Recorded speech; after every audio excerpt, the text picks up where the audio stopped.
नमस्कार मंडळी, मी तृप्ती आणि आज मी करत आहे नारळाची वडी। त्यासाठी इथे मी ओले नारळ घेतले आहेत आणि त्याचे खालची साल काढून घेतलेली आहे। त्यानंतर ते आपण किसून घेत आहोत।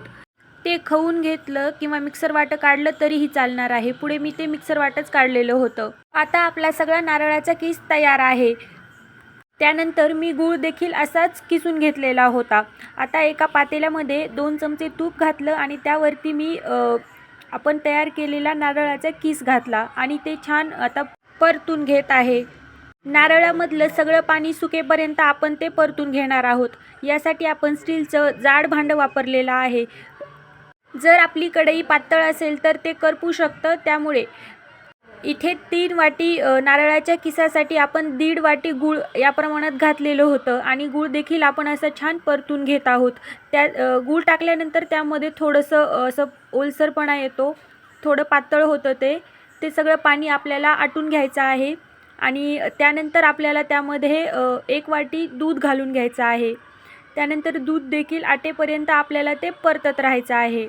तुम्ही मिल्क पावडर किंवा खवा देखील ॲड केला तर चालेल।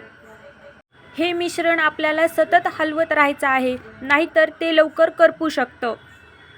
गुळाऐवजी साखर देखील ॲड करू शकतो। जेवढा नारळाचा किस आहे त्याच्या अर्ध्या प्रमाणामध्ये साखर ॲड करायची आहे। साखर ॲड केल्यामुळे नारळाच्या वड्या पांढऱ्या शुभ्र दिसतात।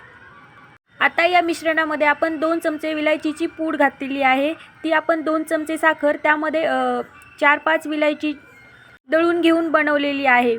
त्यानंतर आपण एका ताटाला तूप लावून घेतलेलं आहे आणि हे सगळं मिश्रण आपण आता त्यावरती काढून घेत आहोत। नंतर व्यवस्थित ते सेट करून घेत आहोत। 2-3 मिनिट झाले की आपण ते हाताने सेट करणार आहोत, नाहीतर तुम्ही एखाद्या वाटीच्या साहाय्याने किंवा फुलपात्राच्या साहाय्याने देखील ते सेट करू शकता। हे मिश्रण थोडंसं थंड झालं की आपण त्याच्या वड्या पाडून घेणार आहोत। खूप जास्त थंड होऊ द्यायचं नाही आहे, नाहीतर मग त्याला क्रॅक पडतात। आणि हे मी पिझ्झा कटरच्या साहाय्याने कट करत आहे किंवा हे चाकूच्या साहाय्याने केलं तरीही चालेल। मी चौकोनी वड्या करून घेत आहे, तुम्ही डायमंड शेपमध्ये केल्या तरीही चालतील। नंतर हे आपण फ्रीजमध्ये सेट करण्यासाठी ठेवणार आहोत। ते कंप्लीट सेट झालं की आपल्या वड्या तयार होतात आणि मग त्या आपण अशा एका दुसऱ्या प्लेटमध्ये काढून घेत आहोत। अतिशय सिंपल रेसिपी आहे ही। तुम्हाला ही रेसिपी कशी वाटली हे मला नक्की सांगा। तुम्ही देखील अशा वड्या करून पहा आणि व्हिडिओ शेवटपर्यंत पाहिल्याबद्दल धन्यवाद।